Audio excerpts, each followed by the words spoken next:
పరిశుద్ధ ప్రేమాసురపేట తండ్రి ఈ పరిశుద్ధమైన కాలాలకు వేలాది స్థుతులు సూత్రాలు చేస్తున్నాం ప్రభు. గతించిన కాలం నీ కృపలో కాచి కాపాడి క్షేమముగా సజీవంగా చేసి మరి యొక్క దినం ప్రభు సన్నిధిలో కలిపే భాగ్యము ధన్యతను మాకు అనుగ్రహించిన విధానం బట్టి మీ స్తోత్రాలు తండ్రి. ఇదిగోనైనా ఈ రోజు ప్రభు నీ సన్నిధికి వచ్చినటువంటి ప్రతి ఒక్క కుమారుని కుమార్తెను నీ చేతులకు అర్పిస్తున్నాను ప్రభు. ఆయన మరి ఏ ఆలోచనతోను ఏ తలంపులతోను ఏ ఆశతోను ప్రభు మోకరించి ప్రార్థన చేస్తున్నారు. వారి ప్రార్థన ప్రభు పాద సంధించే సహాయం దయచేయండి. ఆయన వారి యొక్క అవసరతలను ఆయన శారీరకంగాను ఆత్మీయంగాను వారి ఎదుగుదల కొరకు వారి అభివృద్ధి కొరకు ప్రభు నీ కృపను విస్తారంగా ధారాళంగా వారి మీద కుమరించమని నాయన ప్రభావంలో మీ మైండ్ పొందుకోవాలని నమ్ముచున్నాను. కొద్ది నిమిషాలు ప్రభు నీ పరిశుద్ధ గ్రంథంలో నుంచి నీ మాట వినిపిస్తుండగా వెలుగలిగే చెవులను గ్రహించగలిగే మనసును మీ కుమార్తెలకు దయచేయండి ప్రభు. నీవు నేను మరి ముఖ్యంగా నీ దాసుకున్నాను నేను నీ వాక్యం బోధించలే ఉండగా ఆయన మనుషులుగా నేను బోధిస్తే ప్రభు వీళ్ళకి ఎటువంటి ప్రయోజనం ఉండదు తండ్రి. పరిశుద్ధాత్మ దేవా మీరే సహాయం దయచేసి ఆయన నా నోటి మీరు ఊరగా వాడుకొని నేను మాట్లాడేవారు మీరు మాట్లాడి ఆయన మీ మాటలను వారికి తెలియపరిచినట్లయితే వారి జీవితంలో ప్రభావం ఒక మేలుకరమైన కార్యం జరుగుతుంది. వారి జీవితాలు కట్టబడతాయి, వారి కుటుంబాలు కట్టబడతాయి ప్రభు. పరిశుద్ధాత్మ దేవా మీరే సహాయం దయచేయండి. ఆయన నా రోజులు త్వరగా వాడుకొని ఈ గాయపడ్డ సంతానం నన్ను మరుగుపరుచుకొని మాట్లాడేవాడు మీరు కదా మీరే కుమార్తెతో మాట్లాడి వారికి కావలసినటువంటి సమస్తమైన ఆయన కార్యం మీరు జరిగించిన కొరకు దేవుని యొక్క చిత్తమును నెరవేర్చిన కొరకు వారు ఎలాగ జీవించాలో వారు ఎలాగనైనా ఈ లోకంలో ఆయన ప్రత్యేకించబడాలని వారిని మీరు నేర్పించమని సరిచేయమని సరిదిద్దమని వారి నివాసన మార్గమునైనా వారిని బోధించమని ఇటు ప్రార్థన ద్వారా మీరే ఘనత మహిమ ప్రభావం పొందుతామని నజరేయుడైన యేసుక్రీస్తు నామమున పేరిట అడిగి వేడుకొంచున్నాను పరమ తండ్రి. ఆమేన్. హల్లెలూయా. హల్లెలూయా. దయచేసి కూర్చున్నాం. ప్రియమైన దేవుని ప్రజలారా, యేసుక్రీస్తు నామములో తెలియపరుస్తున్నాను. మనం పోయిన వారం కొన్ని మాటలు చెప్పుకున్నాం. గుర్తున్నారా? పోయిన వారం మనం కొన్ని మాటలు చదువుకున్నాం. ఎవరికైనా గుర్తుందా?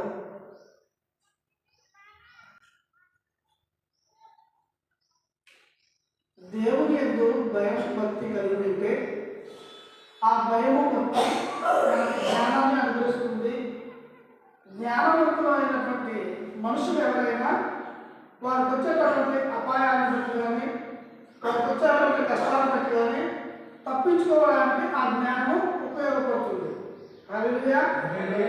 జ్ఞానం దేనికి? జ్ఞానం దేనికి? మంచి ఏమిటి చెడు ఏమిటి గ్రహించడానికి, తెలుసుకోవడానికి.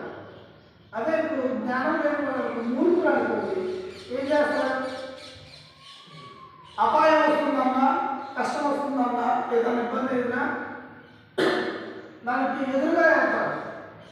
దాన్ని ఎలా తప్పించుకోవాలి, దాన్ని ఎలా జయించాలనేది ఆలోచించరు. జ్ఞానం లేని వాళ్ళు వాడిని మూర్ఖుడు అంటారు.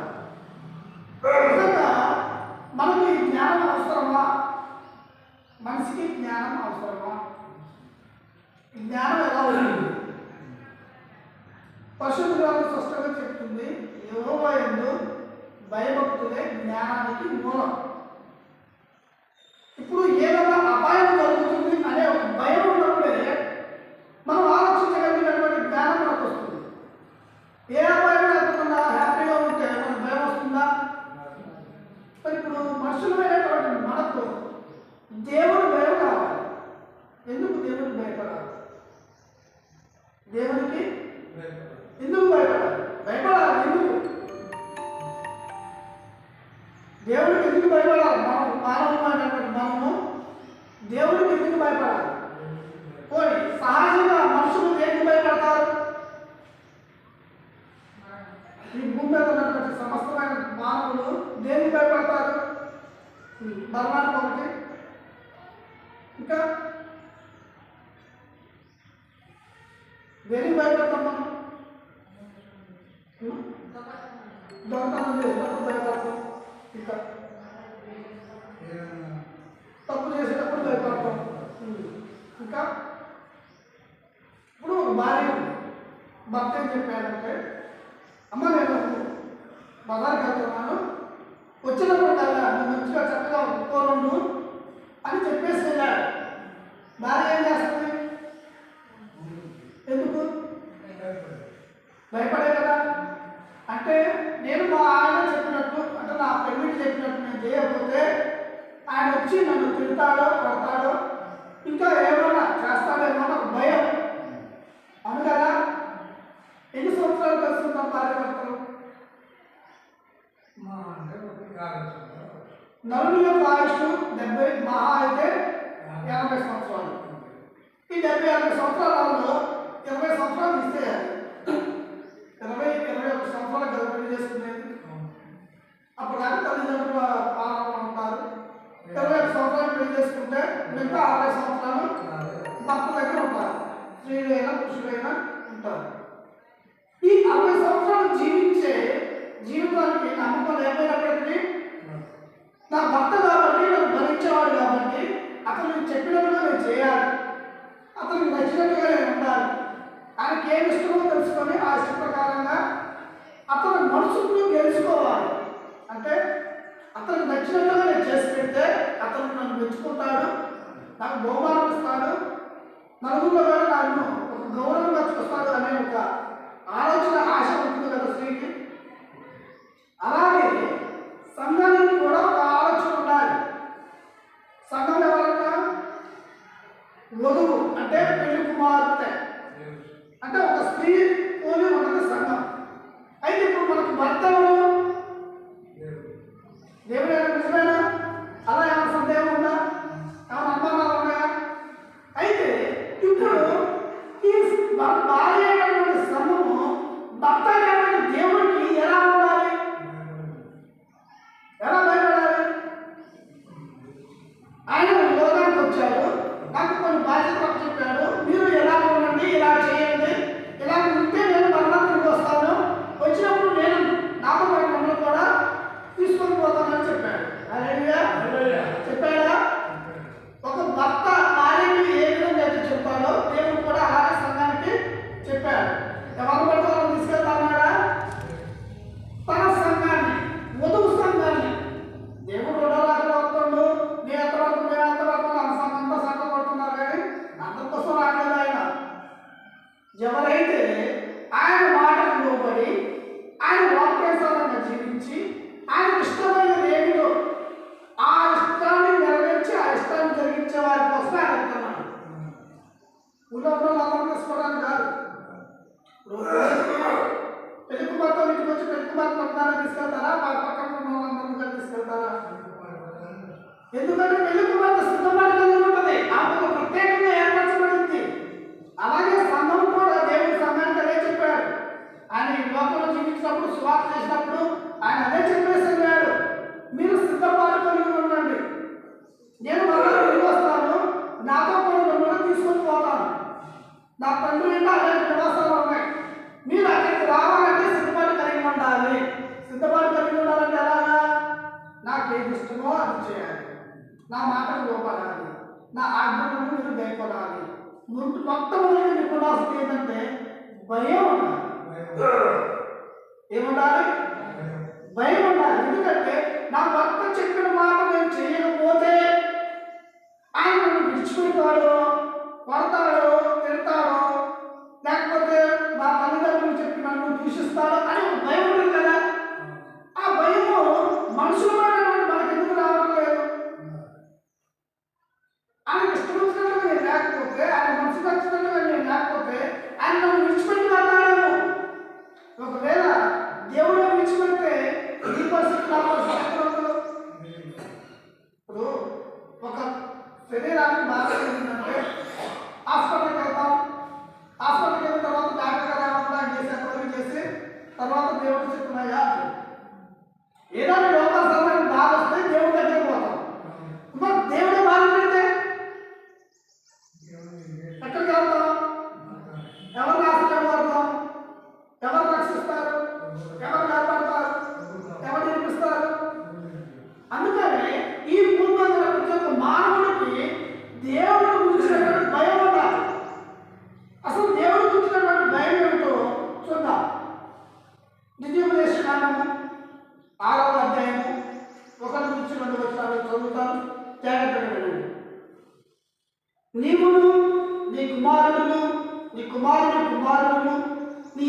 ఆజ్ఞాపించు. ఆయన కట్టడాలన్నిటినీ ఆజ్ఞలన్నీ నీ జీవిత దినములన్నీ గైకొనొచ్చు. నీవు దీర్ఘాయుష్మంతుడగునట్లు మీరు స్వాధీనపరచుకొనుటకు ఏడు దాటి వెళుచున్న దేశములను మీరు జరుపుకొనుటకు మీకు బోధింపవలెనని మీ దేవుడైన యెహోవా ఆజ్ఞాపించిన ధర్మమంతయు అనగా కట్టడాలు విధులు ఇవే. హల్లెలూయా. నీవు ఒక్కడే భయపడడానికి కాదు, నిజంగా నీవు దేవుడిని ప్రేమిస్తున్నాడు, దేవుడు నిన్ను ప్రేమించాడనే ఒక రుజువు ఏంటంటే ఆయన చెప్పినటువంటి ఆజ్ఞలు, కట్టడాలు, విధులు. ఆయన ఇచ్చినటువంటి ఆజ్ఞలు ఏమిటి? 10 ఆజ్ఞలు ఉన్నాయి, నియమాలు ఉన్నాయి, కట్టడాలు ఉన్నాయి. దాని గురించి మనం చూసుకుంటే ఇంకా చాలా ఉన్నాయి. ఇవన్నీ మనం ఒకదాని తర్వాత పాటిస్తూ ఉండాలి, వాటిని నెరవేర్చుకుంటూ పోతూ ఉండాలి. అవి నువ్వు నెరవేర్చడమే కాదు, నువ్వు ఎలాగైతే దీర్ఘాయుష్మంతులుగా జీవించాలనుకుంటున్నావో, దేవుడు ఇచ్చినటువంటి ఆయుష్కాలం అంతా నువ్వు ఈ భూమి మీద బ్రతకాలనుకుంటున్నావో, చాలా మంది మద్దతులు పోతారు. యాసిడ్ ద్వారా వేరు కార్యక్రమాలను చేసుకొని మనం నిన్నగా మనమే ఖమ్మంలో ఆ జీవిమాల పక్క సందులో ఎక్కడి నుంచి ఆలోచన ఎక్కడి నుంచి వచ్చిందంట పనిచేసుకుంటుంది, షాపింగ్ మాల్ పనిచేసుకుంటూ ఖమ్మం హాస్టల్లో ఉంటుంది. ఏం జరిగిందో తెలియదు, ఎవరు చెప్పిండో తెలియదు, ముందు కూర్చిపోయారు. మానవుని యొక్క జీవితము ఎప్పుడు ముగిస్తుందో తెలియదు, శాశ్వతం అనేది లేదు ఇక్కడ. అప్పుడు మనం ఏం చేయాలి? మనకున్నటువంటి సమయంలోనే, మనకున్నటువంటి కాలంలోనే, మనకున్నటువంటి టైంలోనే మనల్ని మనం సిద్ధపాటు చేసుకోవాలి. మనల్ని మనమే సిద్ధపాటు చేసుకోవడం కాదు, మన కుమారుడు కూడా వాటిని మనము బోధించాలి, నేర్పించాలి. నేను ఒక్కరికి కావాలంటే సరిపోతుందా? ఇంతకాలం బాధ్యతలతో కలిసి జీవనం చేసి తర్వాత వాళ్ళు ఏమైపోతే నాకు మీరు కాపాడుకుంటే చాలు, నీకు నాకు మీరుగా రక్షించబడితే చాలు అనుకుంటే సరిపోతుందా? దేవుడు అడుగుతారు కదా లెక్క. ఎవరు అడుగుతారు? పురుషుడు ఏమని అడుగుతారు? నీ భార్య ఎక్కడ? అబ్రాహాం అడిగాడా? శుక్రవారంలో అబ్రాహాం నీ భార్య ఎక్కడ అడిగిందా? భార్యకి ఏమవుతాడు? నీ భర్త ఎక్కడమ్మా అంటాడు. ఎందుకంటే భార్యకి భర్త శిరస్సు, తలకాయ ఇప్పుడు గుండె ఎలా ఉంటుంది, అలాగే భర్తలైన స్త్రీ కూడా అలాగే తలకాయ తీసేసినట్టే.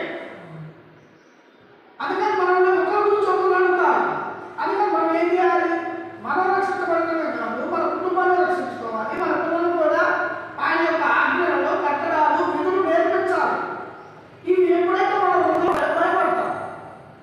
10 ఆజ్ఞలు ఏంటి? మీ దేవుడైన యెహోవాను తప్ప దేవుడు నువ్వు పూజించకూడదు, సాయపడకూడదు. భూమి అయితే కానీ, భూమి మీద నేలైతే కానీ, ఆకాశం అయితే కానీ దేని రూపాన్ని నువ్వు చేసుకునకూడదు, దాన్ని సాయపడకూడదు. విశ్రాంతి దినం ప్రసిద్ధంగా ఆచరించాలి. నీ పొరుగుని ఏది ఆశించకూడదు, గమనించకూడదు, నరాకి చేయకూడదు, నీ దేవుడి నామాన్ని అర్థంగా ఆచరించకూడదు. ఇవన్నీ మన మనసులో ఉన్నప్పుడు తప్పు చేయాలంటే, లేకపోతే చెడు చేయాలంటే మనలో ఒక భయం పడుతుంది. ఈ ఆజ్ఞలు మనలో లేకపోతే మోషేకి ధర్మశాస్త్రం ఇచ్చిన తర్వాత ఆజ్ఞ వచ్చింది కదండి. మరి మోషేకి ముందు ఉన్నటువంటి వారు ఏ ధర్మశాస్త్రం పాటించారంటే వాళ్ళకి ఒక మనసాక్షికారం ఉంది. అబ్రాహాము దేవుడు పిలిచినప్పుడు ధర్మశాస్త్రం లేదు ఉందా? కానీ నిరీక్షణకు ఆధారం లేనప్పుడే అబ్రాహాము దేవుడు మాటకు లోబడ్డాడు.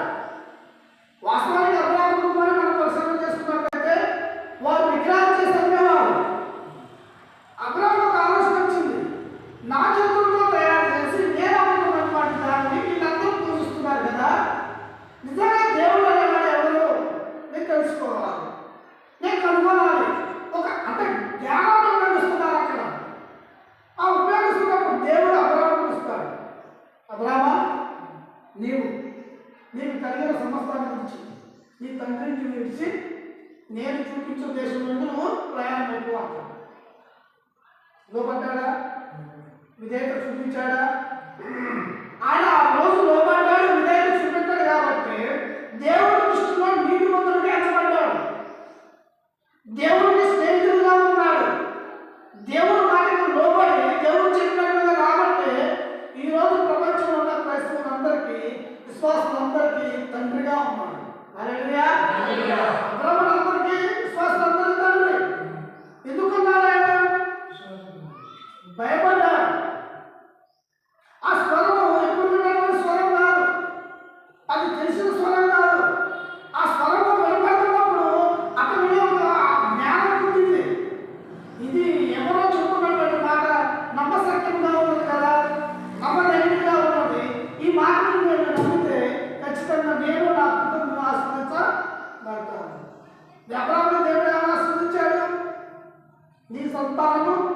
ఇష్టమైన అతను విస్తారంగా ఆశ్రమిస్తా అన్నాడు. పిల్లలు లేనప్పుడు ఈరోజు మనకి ఏదైనా సమస్య వచ్చిందనుకోండి, ఏదైనా ఇబ్బంది వచ్చిందనుకోండి, ఏదైనా కష్టం వచ్చిందనుకోండి, దేవుడు వాక్యం ద్వారా దేవుడు పరిశుద్ధాత్మ మాట్లాడి నువ్వు ఈ వాక్యం నాకు పెట్టుకొని ఉండి ఈ వాక్యాన్ని నమ్మి ఆ వాక్యానుసారంగా జీవించు, దేవుడు నీకు ఉన్నటువంటి సమస్తమైన బాధలను, బలహీనతలను, శ్రమలను, కష్టాలను తీసేస్తాడంటే నమ్ముతావా? జరగదు. నమ్ముతావా? నమ్మం. ఎందుకంటే మనం చూస్తే కానీ నమ్మే పరిస్థితులు లేదు. స్వర్గంలో ఎలా నమ్ముతాం? కానీ యేసుక్రీస్తు ఏమంటుండు? చూసి నమ్మేవాడు కంటే చూడక నమ్మేవాడు ఉంటాడు. అబ్రాహాముకి ఎటువంటి ఆధారం లేదు. ఇక తన భార్య ముసలితనం వచ్చేసింది, ఆ స్త్రీ ధర్మం ఆగిపోయింది. అప్పుడు దేవుడు అబ్రాహాముతో అంటున్నాడు, నేను నిన్ను నీ సంతానం విస్తరింపజేస్తానంటే ఎట్లా సాధ్యపడింది? అదే మనమైతే అనుకుంటాం, ఎలా సాధ్యమయ్యా? ఏదో నువ్వు చెప్తున్నావు కానీ ఎలా అవుతారు చెప్పండి? శ్రీధర్మంలో ఉడికిపోయినటువంటి స్త్రీకి మరి సంతానం ఎలా పుట్టారు? అబ్రాహాముకు అప్పటికి 100 సంవత్సరాలు వచ్చినాయి. 100 సంవత్సరాలలో ఏ పిల్లలు అంటారు? అనుకున్నాడా? దేవుడి మీద నమ్మకం ఉంచాడు. ఎందుకంటే నమ్మ పిలిచిన వాడు నమ్మదయ్యేవాడు. నా తండ్రి ఇంటి నుంచి నన్ను ఈరోజు ఇప్పుడు బయటికి రప్పించి నేను ఏ స్థితిలో వచ్చాను, కట్టుబట్టలతో బయటకు వచ్చాను, నాకున్న సమస్తాన్ని విడిచిపెట్టి వచ్చాను. ఈ రోజు నేను పెద్ద గొప్ప ఐశ్వర్యంతో కాగలిగానంటే అది ఎలా వచ్చింది? దేవుడు నన్ను ఆశీర్వదించాడు, దేవుడు నన్ను దీవించాడు. అందుకనే నేను ఈరోజు ఇంత గొప్ప ఆశీర్వాదంగా ఉండగలిగానంటే ఇంకా దేవుడికి ఏమయ్యాడు? విధేయుడై ఉన్నాడు. పోయి విధేయుడై ఉన్నాడు, ఆశీర్వదించబడ్డాడు. చాలా అనుకున్నారా? దేవుడు 100 సంవత్సరాల తర్వాత ఇచ్చినటువంటి కుమారుడిని ఎంతో గారాబంగా ప్రేమగా చూసుకుంటున్నాడు. దేవుడు ఒక ఆశ కలిగి ఉన్నాడు. ఇంతకాలం సంతానం లేదు కాబట్టి నాకు భయపడ్డాడేమో. ఇప్పుడు నేను కుమారుని ఇచ్చాను, ఇప్పుడు నేను ఒక కుమారుని ఇచ్చాను. నా స్థానం నాకు అలాగే ఇచ్చాడా, లేకపోతే నా స్థానంలోకి కుమారుని ఇచ్చాడా అని ఒకరోజు పరిశీలించడానికి పిలిచాడు. పిలిచి, అబ్రాహామా, నీకు ఒక్కగానే కుమారుడు అయినటువంటి నీ కుమారుణ్ణి నేను చూపించడానికి పర్వతాన్ని తీసుకెళ్ళి నాకు బలిగా అర్పించు అన్నాడు. హల్లెలూయా. భయపడ్డాడా? అదేంటి ప్రభువా, నా కుమారుడి ఇస్సాకు ద్వారానే నువ్వు నా సంతానం అభివృద్ధి చేస్తానన్నావు, పుష్కరేణి విస్తారంగా చేస్తానన్నావు, ఆకాశం చిత్రంగా చేస్తానన్నావు. ఇప్పుడు ఒక కుమారుని ఎత్తివి, ఆ కుమారుని బలిగా ఇవ్వమన్నావు, నా సంతానం ఎంత అభివృద్ధి చెందింది అన్నాడా? మనమైతే ఏమంటాం? ఏం దేవుడుగా నువ్వు ఈ 100 సంవత్సరాల తర్వాత కుమారుని ఇచ్చి అంటే నువ్వు చెప్పిన మాత్రం అబద్ధాలేనా? పుష్కరేణి అన్నావు, ఆకాశం అన్నావు, ఈ కుమారుడు అంటే నీ సంతానం అభివృద్ధి చెందిందన్నావు, ఈ వంశాన్ని నేను ఏర్పాటు చేసుకుంటా అన్నావు, నేను చూపించేటువంటి దేశంలో నేను పాల్గొనటువంటి దేశంలో నాకు జనులుగా ఉంటారని చెప్పావు. ఎలా పొందాలేనా? సహజంగా మనం అలాగే అనుకుంటాము. కానీ అబ్రాహాము ఏం చేశాడు? భయపడ్డాడు. దేవుడు భయపడ్డాడు. భయపడి అనుకున్నాడు, ఆయన ఇచ్చాడు, తీసుకొని వెళ్తున్నాడు కొడుకుని. కుమారుడారా, మన దేవుని బలి అర్పించాలన్నాడు. ఇద్దరు కలిసి వెళ్తున్నారు, ఎక్కడ మొదలుపెట్టుకొని జగనాలు తీసుకొని ఆ పర్వతం దగ్గరికి రాగానే జగనాలు చెప్తున్నారు, మీరు ఇక్కడ ఆగండి, నేను నా కుమారుడు పోయి దేవుని కొడుకు చెల్లించుకొని వస్తాను. పైకి ఎక్కాడు. వెళ్తూ మధ్యలో తండ్రిని అడుగుతున్నాడు కొడుకు, నానా కట్టెలు ఉన్నాయి, నిప్పు ఉండదు, కానీ మరి బలి ఇవ్వడానికి పొట్టే లేదే అని. అప్పుడు అబ్రాహాము గారికి ఎట్లా ఉంటుంది? గుండె బలిపోయింది. నా కుమారుడు అడుగుతుండు, చెప్పగలుగుతున్నా తండ్రి, ఆ పొట్టేలు నువ్వేరా, గుండె బలి కానీ మాత్రం నేను చెప్పగలుగుతాడా? 100 సంవత్సరాల తర్వాత కూర్చుంది. కానీ అబ్రాహాము ఏం చేసిండు? దేవుని యందు నమ్మకం వచ్చింది.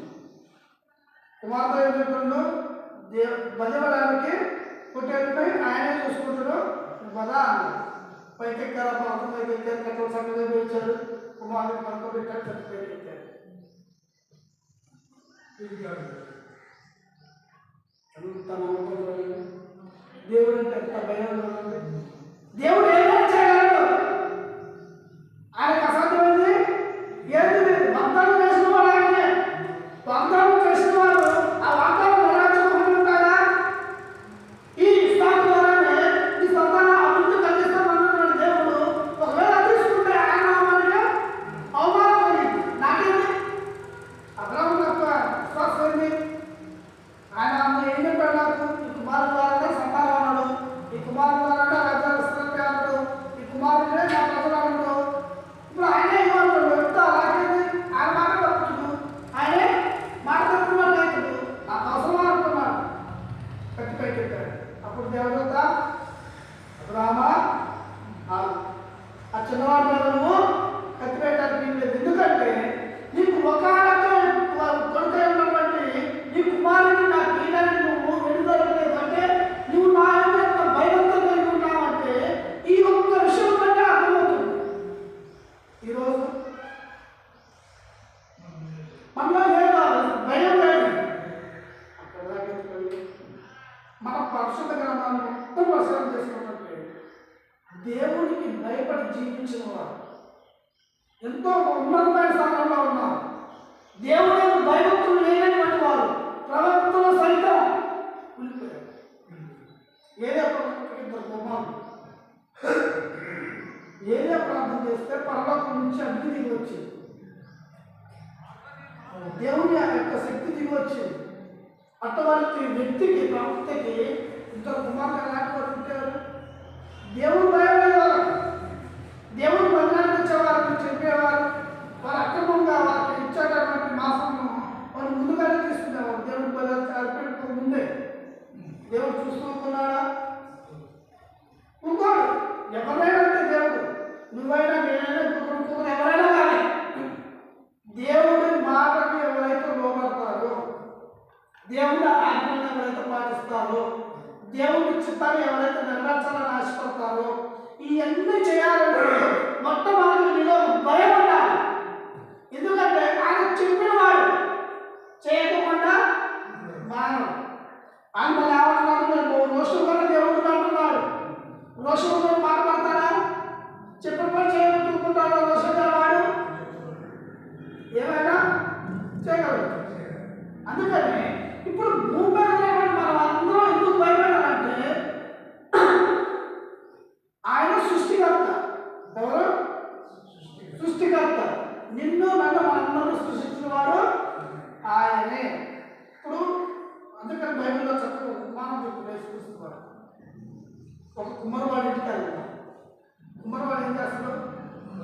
కుండలు చేస్తాడు. చేసిన తర్వాత కొండలన్నింటినీ మళ్ళీ రౌండ్గా చేస్తాడు కదా. రౌండ్ చేసిన తర్వాత ఒక కొండ పగిలిపోయింది. ఆ పగిలిపోయిన కొండను ఏం చేస్తాడు?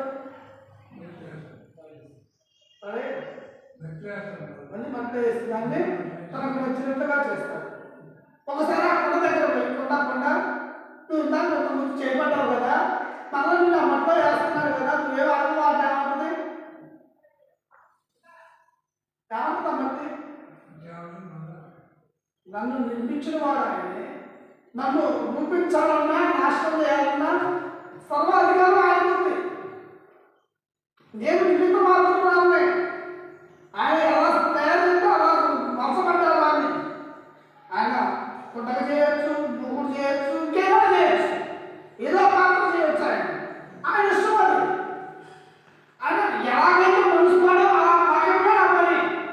అంతేగాని నువ్వు నన్ను ఎలా ఎందుకు చేస్తున్నావు, నాకు నన్ను ఇంకో రకంగా చేయొచ్చు కదా అని అడగడానికి రూల్స్ లేవు, అధికారం లేదు. సృష్టిలో ఉన్న మానవుడు కూడా అలాగే దేవుడు సృష్టి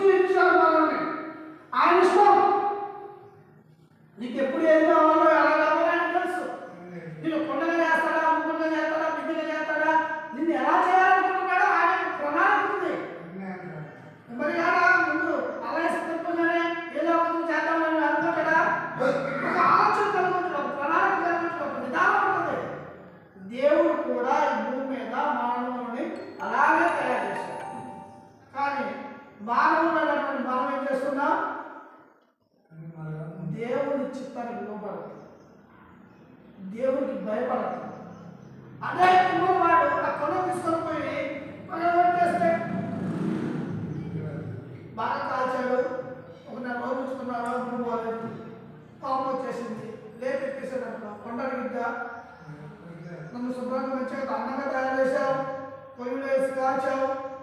ఎవరు కొనకపోతే తప్పు కాదా, ఎందుకు బాధపడుతున్నట్టుగా? నువ్వు నేను కూడా అంటే మన జీవితాలు మనం పెద్ద గొప్పలు కాదు, తుళ్ళు కాదు. దేవుడు దృష్టిలో కొండ లాగో మనం అలాగే. ఆయన నిన్ను జీవము చేయాలంటే జీవము చేస్తాడు, నిన్ను నశింపు చేయాలంటే నశింపు చేస్తాడు. ఆయన ఇష్టం. నీకు నాకు సృష్టిలో శాశ్వతమైనది లేదు. అందుకనే భయపడాలి. నేను ఈరోజు బ్రతికుండాలంటే ఆయన కృప. ఒకవేళ ఈ రోజు నా యాత్ర ముగించబడిందంటే ఇక నాతో పనిలేదు, నాతో ఆయనకి పనిలేదు. ఆయనకి పని ఉంటేనే నేను ఉంచుకుంటున్నాను. మీరు పని లేకపోతే ఇప్పుడు ఇంట్లో ఒక పాత్ర ఉంది, దాంతో పనులు చేసిన రోజు చేసుకున్నాం, తర్వాత దాంతో పని అయిపోయింది. అవసరం పడదా మనకి ఏం చేస్తాం? భద్రంగా అలమార్లో దాచుకుంటామా? ఏం చేస్తాం? దేవుడు కూడా దేవస్తుంది. అందుకని దానికోసం భయపడాలి మనం.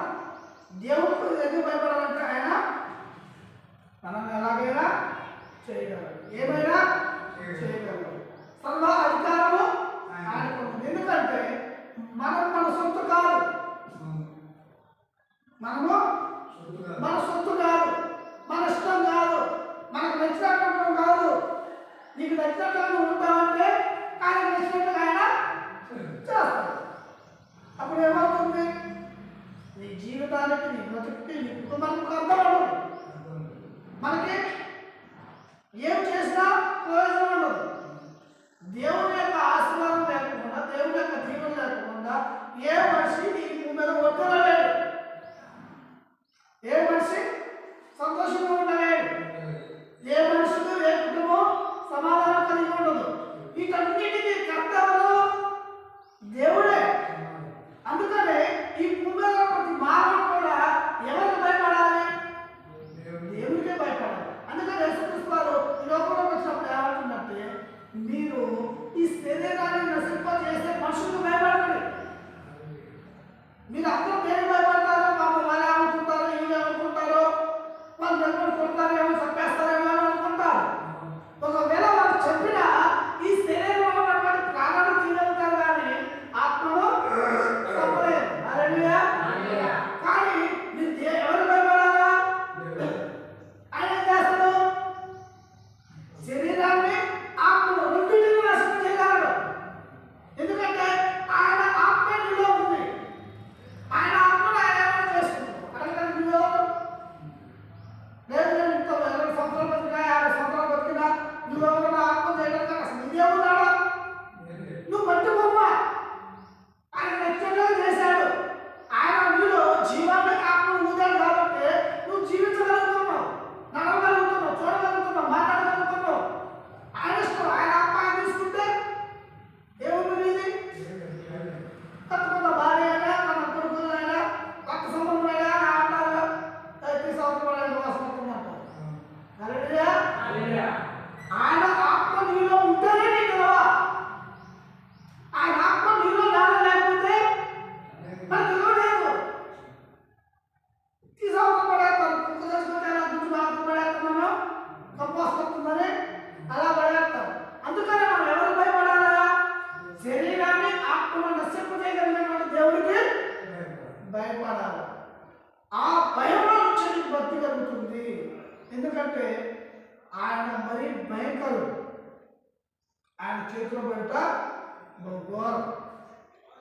ఇప్పుడు చెప్పబడుతున్నట్లు దేవుడు ప్రేమమయుడే, కరుణమయుడే, సమాధానకర్త. ఎప్పుడు నువ్వు ప్రేమిస్తే, ఆయన చెప్పిన ప్రకారంగా జీవిస్తేనే నేను ప్రేమిస్తాను. భార్య భర్త చెప్పినట్టు చేస్తేనే భర్త ప్రేమిస్తాను తప్ప ఆయన చెప్తే ఇంకోటి చెప్తే ప్రేమిస్తారా? అప్పుడు ఏమవుతుంది? అప్పటిదాకా ప్రేమతో ఉన్నాడు భర్త కూడా కోపం వస్తుంది కదా, రోషం వస్తుంది కదా.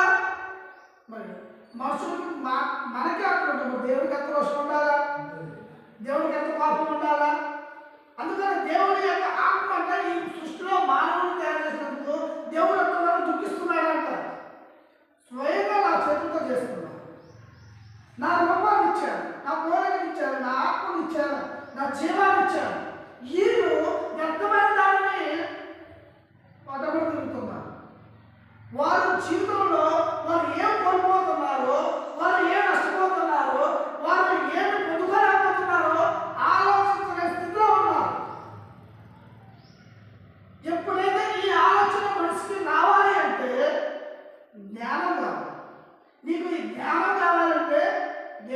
భయము భక్తి ఉండాలి. ఈ భయము భక్తి లేకపోతే జ్ఞానం రాదు. జ్ఞానం లేకపోతే మంచిదో చెడేదో నువ్వు ఆలోచించలేవు. మంచిదో చెడేదో నీకు తెలియనప్పుడు నీవు ఎలా ఉంటావు? మూర్ఖు లెక్క ఉంటావు, దుష్టుడు అయిపోతావు, నీ ఇష్టానుసారం చేసుకుంటూ పోతావు, అందరితో ద్వేషంతో పడతావు, అందరితో గిట్టిలే పడతావు. చాలా మంది అనుకుంటాం కదా, ఊళ్ళో ఎవరన్నా ఒక దుష్టుడు ఉన్నాడు అనుకోండి, లేకపోతే గర్విష్ఠుడు అనుకోండి, వాడు ఎవరు లెక్క పండుగతో వాళ్ళు ఎచ్చకపోతే ఏమంటారు? సత్యసత్యాలు నాయన ఊరి పడిన దాంట్లో పోయిందంటారు. అలా ఒక మంచి వ్యక్తి చచ్చిపోతే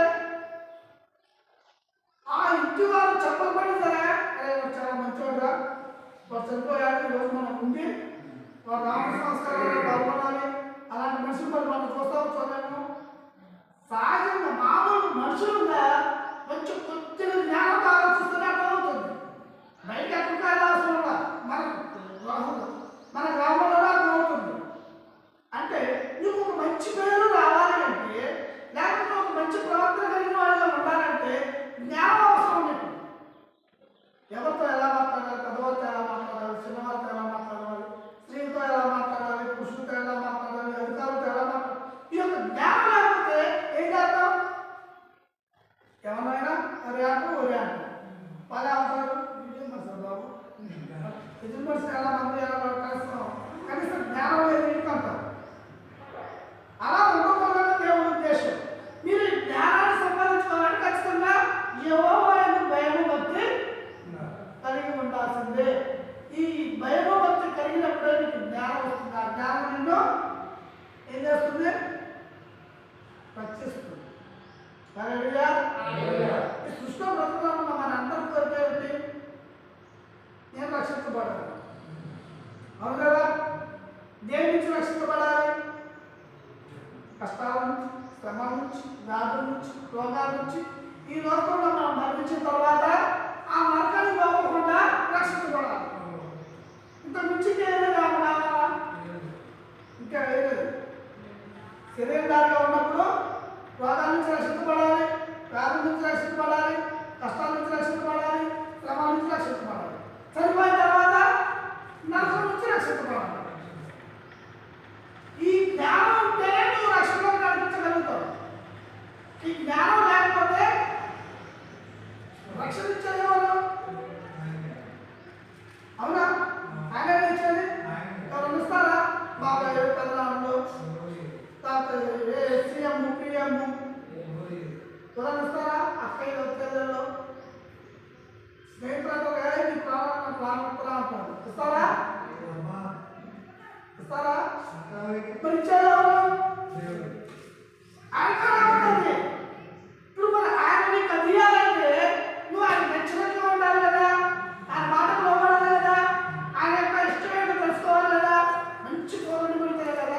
ఇప్పుడు పండుగ వచ్చిందన్నమాట, సంక్రాంతి పండుగ వస్తుంది. మంచి చీర కొనియాలని కొనుక్కోవాలని బాగా కాశ ఉంది. భర్తను అడగాలంటే భయం అవుతుంది. ఏం చేసింది? చక్కగా మంచి కోరుండి భర్త పెట్టి, అయ్యా పండగ వస్తుంది కదా, చీర కొని వచ్చిగా ఈ అన్నం తింటున్నప్పుడు అడిగింది. మన మామూలు టైంలో అడగదు. ఈ అన్నం తింటున్నప్పుడు అడిగినప్పుడు ఆ భర్త ఏమంటుందో, మంచి కూరని పెట్టుకున్న నా భార్య చక్కగా అప్పుడు టైంలో ఉంటుంది. ఏమవుతుందో చీర కదా కొనుక్కోమంటాడు. ఆయన ముందర ఒకటైతే రెండైతే మూడైతే అడిగిపోతాయి. అదే కానీ తన మాటలు తన కోరికలు నెరవేర్చాలంటే ఆ స్త్రీ ఎలా ఉంటుంది? ఆయన అనుకోగలిగి మెలుకోగలిగి ఆయనతో ఆయన కోపంగా ఉన్నాడా, నెమ్మదిగా ఉన్నాడా, ఇప్పుడు అడిగితే ఒప్పుకుంటాడా, ఆలోచిస్తారు కదా. అవతల బాగా కైలు గొడవ పెట్టుకుని వచ్చినట్టు భర్త ఎవరైనా సిద్ధంగా అంటే ఆవడం రాయబెట్టి ఒకటి ఎందుకు? ఆయన ఒక స్థితి ఏమిటి, ఆయన ఒక పరిస్థితి ఏమిటి, ఆయన ఎలా ఉన్నాడు తెలుసుకొని ఎలా అడగాల్సింది. మరి మనం ప్రభు నాకు రక్షణ, నన్ను కాపాడు, నాకు నిత్య జీవుని, నాకు రోగాలు పోవాలా, వ్యాధులు పోవాలా, శ్రమలు పోవాలంటే ఉందా? ఆయన ఎలా ఉన్నాడు? ఆయన పరిశీలిస్తున్నావా? ఆయన పరిశీలించావా? ఆయన నెమ్మదిగా ఉన్నాడా, కోపంగా ఉన్నాడా, ఆనందంగా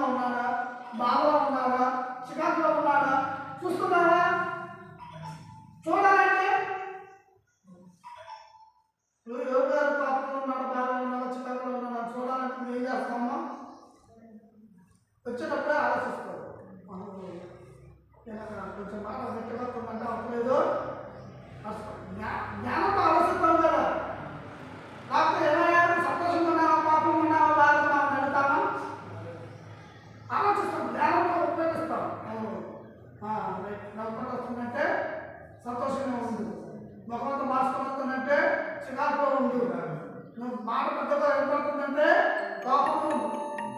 మనుషుల సహజ జ్ఞానం కదా అది. మరి దేవుడు కూడా మనం అర్థం చూడాలి కదా. ఆయన వచ్చేటప్పటికి ఆయన మనం పరిశోధించకపోతే ఆయన నుంచి మనకు తెలియకపోతే నువ్వు పోయి ప్రభు కాపాడంటే ఆయన మనసు ఎలా ఉంది? ఆయన ఏమంటాడు? నేను పరిశుద్ధులు కనుక మీరు పరిశుద్ధులే ఉంది, నేను నీతిమంతులు కనుక మీరు నీతిమంతులే. అది ఆయన మనసు. ఆయన మనసు బైబిల్లో రాయాలని ఉంది, ఆయన ప్రణాళిక బైబిల్లో రాయాలని ఉంది. ఇది మా చేతికి ఇచ్చాడు, పనులకు ఇచ్చాడా, తలకలు పెట్టుకుని పడుకోవడానికి ఇచ్చాడా, లేకపోతే దేవతప్పుడు బయలుదేరినట్టుగా నేను పొరలకు ఇచ్చాడా? ఇలా దేవుని మనసు ఎరిగి నడుచుకున్న వారి యొక్క జీవిత చరిత్ర ఉంది, దేవుడికి వ్యతిరేకంగా చేసిన వారి జీవిత చరిత్ర ఉంది. వారిని బట్టి మీరు జ్ఞానంతో ఆలోచించండి. నీ జీవితము ఆనందంగా, సంతోషంగా, బలభరితంగా అభివృద్ధి చెందాలంటే వారు ఎలా జీవించారో, వీరు ఎలా జీవించారో, వాళ్ళకి మనం జీవించకూడదు, వీళ్ళకి మనం జీవించాలి అని ఒక కావాల్సిన అదే జ్ఞానం ఉండాలి. ఆ జ్ఞానం లేకుండా ఇది 8 సంవత్సరాలు పట్టుకొని తిరిగినా, బాప్తిసం తీసుకున్నా, ఏదైనా అందుకని ఏమన్నంట, వీటన్నిటికీ కారణం ఎక్కడుంది? ఒక మనిషి మంచిగా ఆలోచించాలన్నా, చెడుగా ఆలోచించాలన్నా, జ్ఞానం కలిగి ఉండాలన్నా, వివేకం కలిగి ఉండాలన్నా వారిలో ఒకటి పనిచేస్తుంది. అది ఏమిటి? ఏం పనిచేస్తుంది? మనసు. హల్లెలూయా. మనసు మనల్ని ఎలా ప్రేరేపిస్తే అలాగే మనం ప్రవర్తిస్తాం.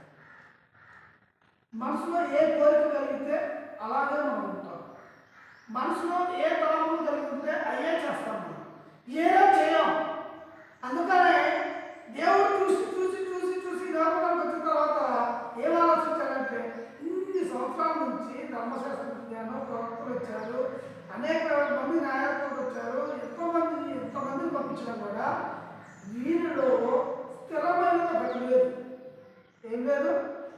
స్థిరమైనది. మనసు చంచలమైనది. ఇప్పుడు ఇక్కడ ఉన్నప్పుడు ఇది కోరుకుంటాం, కొద్ది నిమిషాలు, ఒక 5 నిమిషాలు ఏ వస్తువు కనపడగానే మన మనసు దీని మీద పెడుతుంది. సరేగా ఇది కోరుకున్నారు అని ఇక్కడ ఆగిగా ఏమంటే ఇంకొక 2 నిమిషాలకి దీని మీద కాలుతుంది మన మనసు. అంటే స్థిరత్వం లేకుండా ఉన్నది మన మనసు. అందుకనే ఆ స్థిరత్వం నీలో లేదు కాబట్టి నువ్వు ఏం కావాలని కోరుకుంటున్నావో అది అందుకోలేకపోతున్నావు. నువ్వు ఏం కావాలని ఆశపడుతున్నావో అది నీకు ఎందుకు రావట్లేదు అంటే నీలో స్థిరమైన మనసు లేదు. ఇప్పుడు అబ్రాగారు ఉన్నారు, అబ్రాగారు చేపలు పోతారు కదా, మీరు చేపలు ఆగపోతారు కదా, పోతారా? ఎలా పోతావు? లేకపోతే ఇంకో కోడి కొనుక్కొచ్చుకున్నావు పోతావా? ఇంటికాడ నుంచి ఒక మనసులో కావాల్సింది ఇంటికాడ ఆడుకుంటున్నాడు. ఇవన్నీ ఖచ్చితంగా ఏమైనా కానీ 12 కానీ 2 కానీ 3 కానీ సాయంత్రం వల్ల 1 కేజీ చేప పట్టుకుని రావాలా? మనసులో అది స్థిరంగా అనుకుంటాడు. అది ప్రయత్నంగా సరే ఈ పని కాదు, కామడు కాదు, ఇంకో పని ఏదో ఒక పనులు అయితే సాయంత్రం అయితే చేప పట్టుకొచ్చుకుంటుందిగా. ఎలా అంటే నీ మనసులో ప్రేరణ వస్తుంది, నీ మనసులో ఒక ఆలోచన వస్తుంది. ఆలోచన ప్రకారంగానే నువ్వు చేస్తున్నావు. కష్టమైన సరే, పాపం సరే, ఇబ్బంది అయిన సరే ఓర్పుగా చేస్తున్నావు కదా. అందుకనే నీ మనసు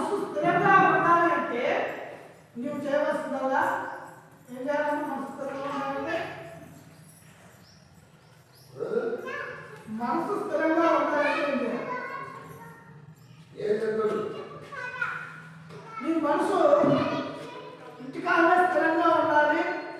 స్థిరంగా ఉండాలంటే మరి ముగ్గురు ఉండకూడదు. ఏంటి ముగ్గురు మనసు స్థిరంగా ఉండాలంటే ఏదో ఉపయోగపడాలి. ఆడపనికో మంచికో చెడుకో దేనికో దానికో ఒకరు ఉండదు.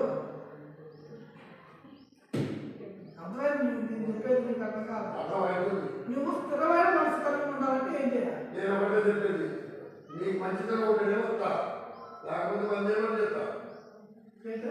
బంద్ చేయమని బంద్ చేస్తా. కథం ఏంటో బంద్ చేసి రేపు నుంచి వస్తే చాలు. మన వచ్చేవాళ్ళ నీకు అర్థం కాదు. నేను చెప్పేది చెప్పేది అర్థమైతే సరిగ్గా చెప్పు.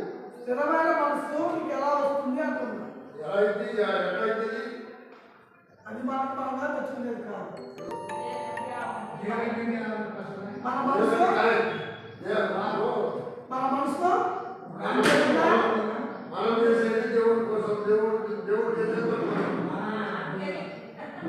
దేవుడి కోసం మనం చేసేది. మన కోసం దేవుడు చేసేది.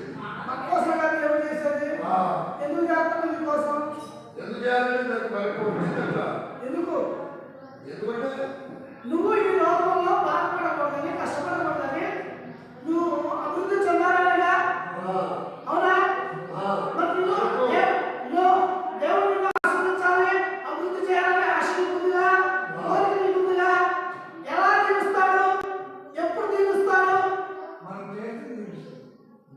ఆయన చెప్పినట్టు చేస్తే ఇప్పుడు మరి రోజులే ఒకనాడు తిప్పకుండా ఎందుకు నమ్ముతావు?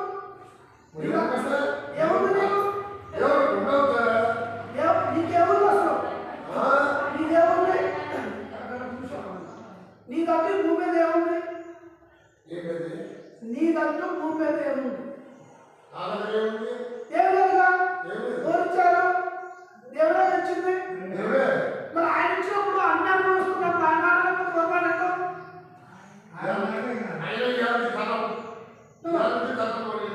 నీకు భార్య ఇచ్చిండు, నీ భార్య ఇచ్చిండు, పిల్లలు ఇచ్చిండు, భూమిని ఇచ్చిండు. నువ్వు భూమిలో పంటేస్తే దేవుడికి ఇస్తాడుగా. ఇవన్నీ దేవుడు చేస్తున్న పనులుగా. అన్ని దేవుడు చేస్తున్నప్పుడు దేవుడు మాట్లాడుకోకుండా వేరే వాళ్ళు మాట్లాడితే ఎలా చేస్తాడు? ఆయన మాటకు లోబడాలి, ఆయన చిత్తాన్ని నెరవేర్చాలి. నీ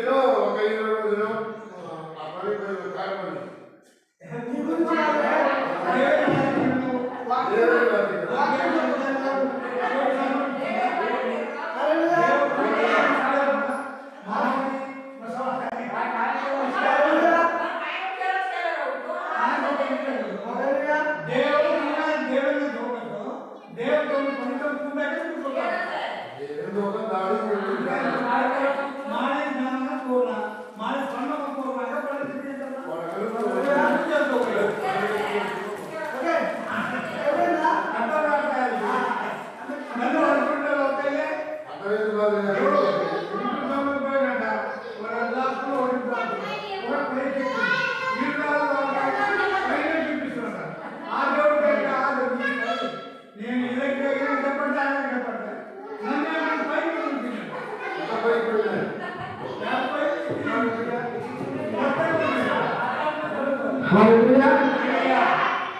దేవుడు చెప్తున్నా మాటలు నీకు చెప్తున్నా. ఈ భూమి మీద నువ్వు కానీ నేను కానీ ఏ మనిషి కానీ దీవించబడాలి అంటే, ఆశీర్వదించబడాలి అంటే, ఆ ఆశీర్వాదం ఇచ్చేది ఎవరు, దీవించేది ఎవరు, మనల్ని బ్రతికిచ్చేది ఎవరు, ఆయనకి మనం భయపడాలి. ఆయన చెప్పినట్టుగానే చేయాలి. చేయకపోతే ఆయన నచ్చినట్టుగా ఆయన చేస్తాడు. మనకు నచ్చినట్టుగా మనం ఎలా చేస్తాము, ఆయన నచ్చినట్టుగా ఆయన చేస్తాడు. నువ్వు అలా ఎందుకు చేసావు అంటారు నాకు. అసలు అడిగే వయసు నువ్వు అయ్యా నువ్వు చెప్పినట్టు చేస్తాను, నాకు ఎందుకు నేను చేయమంటే అనవచ్చు. నువ్వు చెప్పినట్టుగా నేను జీవించాను, నువ్వు చెప్పినట్టుగా నేను మాట్లాడుతున్నాను, నువ్వు కాకరకాయ కూరగాయలు కాకరకాయ ఉన్నాను, చేపలు ఉన్నాను, ఉప్పు తక్కువ వేసాను, అన్నీ నీకు నచ్చినట్టుగా చేస్తే నువ్వు నన్ను ఎందుకు మంచుకోవట్లేదు అనవచ్చు. అలా కాకుండా ఆ చెప్పిన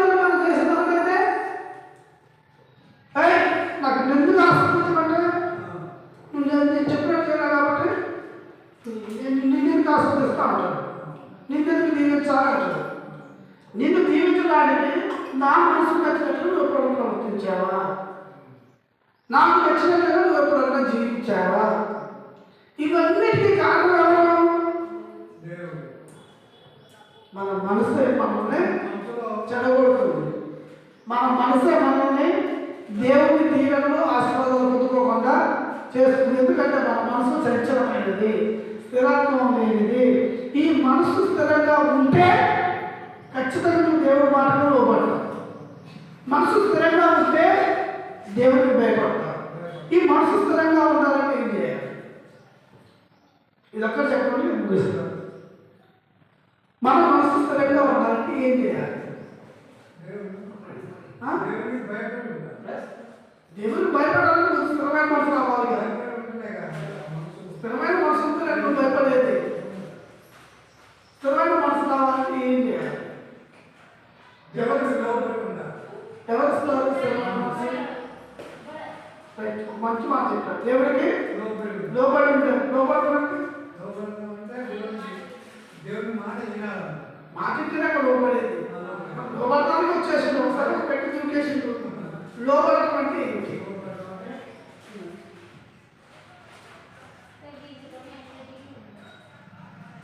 లోబడటం లోబడటం. ఇప్పుడు నీ పిల్లలు నీకు లోబడుతున్నారా? ఎందుకు? ఏమొచ్చింది అమ్మా? వచ్చిందా? అదే కావాలి. లోపడాలంటే భయం అంటారు. ఆ భయం నీలో ఉన్నప్పుడు నువ్వు లోపడతావు. ఆ భయం నీలో రాకపోతే లోపడవు. నీకు స్థిరమైన మనసు కావాలంటే ఇచ్చేది ఆయనే. ఎందుకంటే ఆయన లోకంలోకి వచ్చి మనుషులుగా జీవించి ఆయన ఎలాగ మనిషి జీవించాలో ఆయన జీవించి చూపించాడు. ఆయన మనసు లేదా? ఆయన హృదయం లేదా? ఆయన కోరికలు లేదా? ఆయనకి ఆశలు లేదా? అన్నిటిని కూడా ఆయన చెప్తాడు, చట్టు వేసుకున్నాడు. నేను నా తండ్రి చిత్తాన్ని నెరవేర్చడానికి వచ్చాను. నా మనసులో ఎక్కడ ఉండాలా? నా తండ్రి చిత్తం నెరవేర్చడంలోనే ఉండాలి.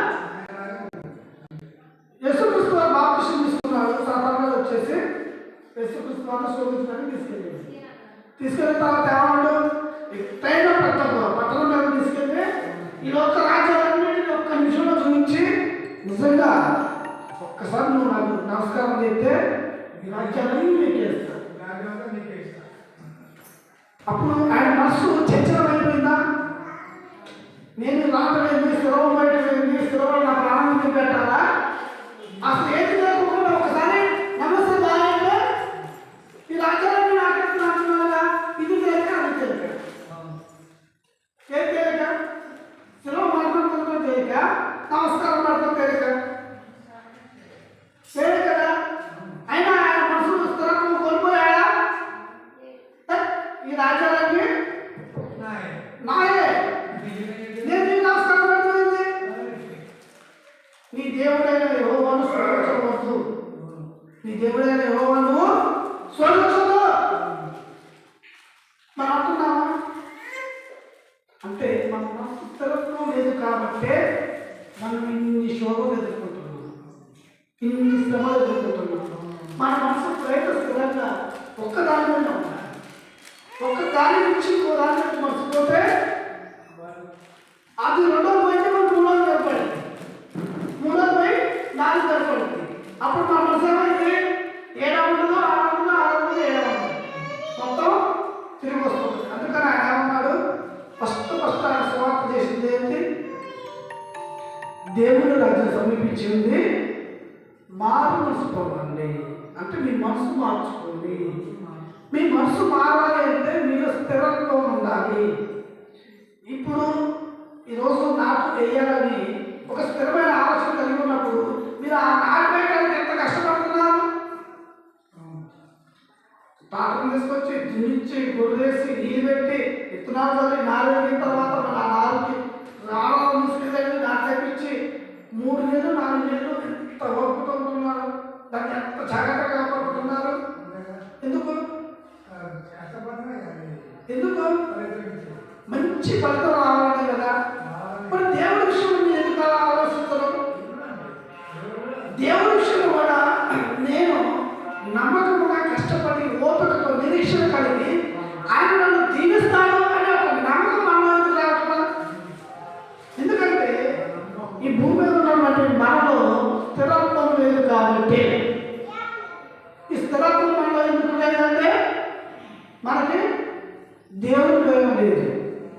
దేవుని భయం అంటే ఇప్పుడు చిన్న మాట చెప్పి ముగిస్తాను, సమయం చెప్పండి. 15 పోలీస్ స్టేషన్ పోయాం, ఏ తప్పు చేయలేము, ఎవరో మన మీద కేసు అయింది, పోలీస్ స్టేషన్ పోయాం, మనం ఏ తప్పు చేయలేము. ఎస్ఐ గారి ముందు రాగానే ఆటోమేటిక్గా చేతులు పెట్టుకొని వినయంగా ఎదుర్కోవడం భయమే కదా.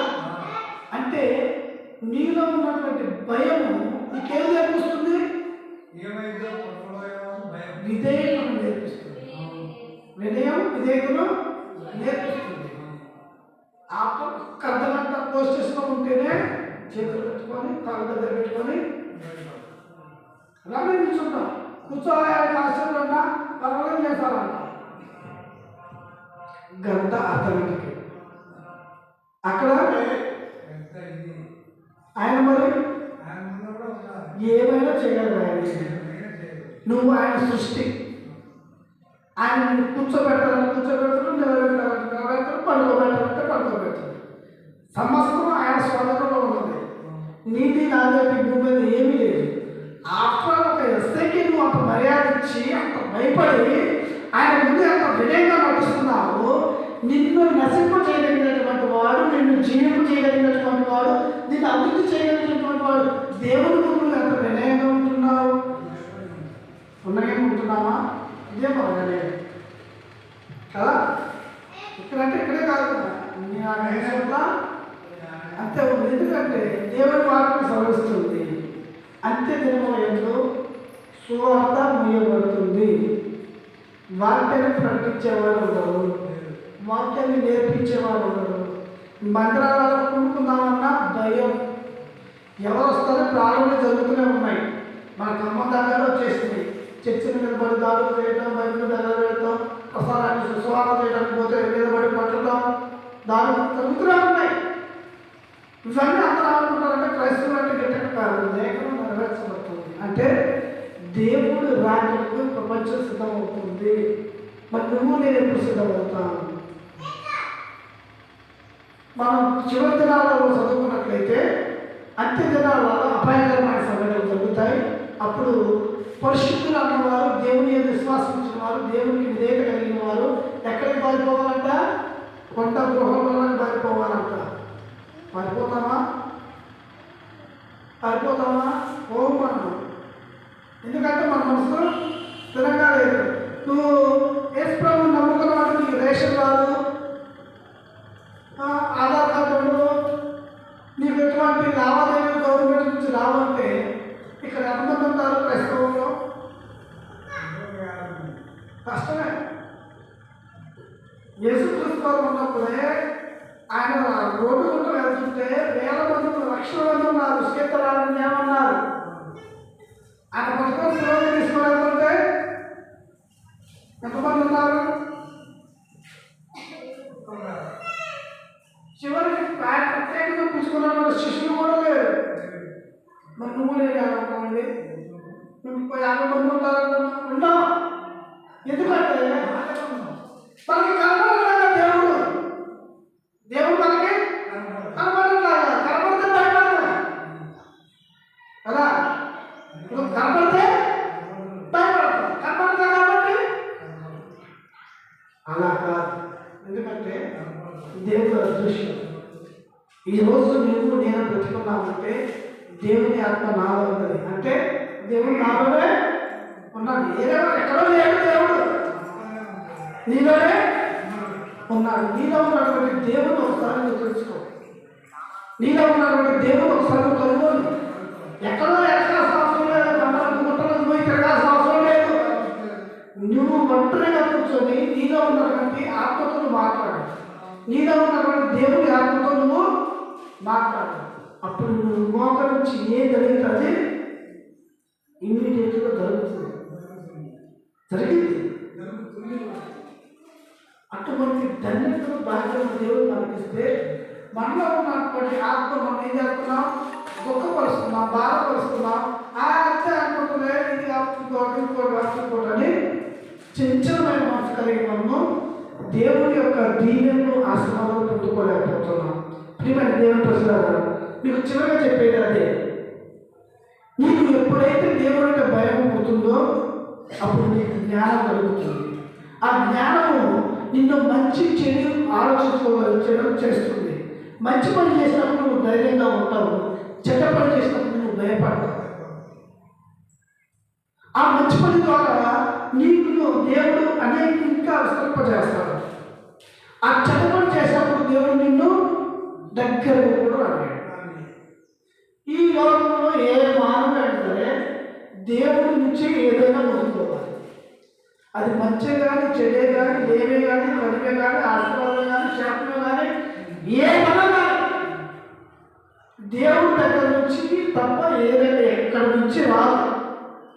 నువ్వు దీవించబడతావా, శపించబడతావా, ఆనందిస్తావా, దుఃఖపడతావా, నీ చేతిలో దేవుడు పెట్టాడు. ఎందుకంటే నీ మనసులో ఉన్నటువంటి ఆలోచన ప్రకారమే నువ్వు చేస్తావు. నువ్వు చేసిన దాన్ని బట్టే నీకు ప్రతిఫలం. ఏదో సువార్త ఏం లేదు. నీ మనసులో నువ్వు కంట్రోల్ చేసుకుంటే, నీ మనసును నువ్వు స్థిరంగా ఉంచుకోగలిగితే ఖచ్చితంగా దేవుని యొక్క దీవెనలు నువ్వు చూస్తావు. నీ మనసు కంట్రోల్ లేకపోతే, నీ మనసు స్థిరంగా లేకపోతే దేవుడు నిన్ను పొరపాటున ఆశీర్వదించడు. ఆశీర్వదించడం వల్ల గురించి మన శాపాలు వస్తాయి. ఆశీర్వాదంలో ఆగలేకపోయింది, ఉన్న స్థాయిలో ఉండాలంటే ఉండవా, క్షమించబడతాం. అందుకనే దేవుడు అంటున్నాడు, మంచి చెడు ఎదురు ఉన్నాయి, ఏ మార్గంలో పోతారో మీరు ఆలోచించుకోండి. ఈ ఆలోచించినప్పుడు మీలో భయం వస్తుంది. ఆ భయమే నిన్ను దేవుని సన్నిధికి తీసుకెళ్తుంది. ఆ భయమే నేను దేవుని మార్గంలో నడిపిస్తుంది. ఆ భయమే నీ కుటుంబంలో ఒక పద్ధతిని అమర్చింది. ఆ భయమే నీ కుటుంబాన్ని అభివృద్ధి చేస్తుంది. మన బైబిల్లో చూసుకున్నట్టు చాలా కుటుంబాలు ఉన్నాయి. దేవుని గురించి, భయాన్ని గురించి, మన భక్తి గురించి తెలుసుకోవాలంటే సంవత్సరం మొత్తం ప్రకటించడం సరిపోదు. ఎందుకంటే నన్ను ఏదైనా చేయనటువంటి హక్కు ఆయనకున్నది. ఆయన ఎలా చేస్తాడు? యోగుగా చెప్తున్నా, పర్వంగా చెప్తున్నా, ఇంకొకరు చెప్తున్నా, ఆయన చేయడు. నేను ఎలా ప్రవర్తించానో దాన్ని బట్టే చేస్తాను. ఆయన ఆయన వచ్చాడు కదయ్యా అని యోగుగా చెప్తే దేవుడు నన్ను చూపిస్తాడా? లేకపోతే అమ్మ అదే లేదండి అయ్యగారు సొంతగా వస్తున్నాడు, బాగా కష్టపడుతున్నాడు, అయ్యా మా అయ్యగారు చూపించోడు తీరుస్తాడా? నువ్వు చెప్పిన నువ్వు దేవుడే క్షమించడు.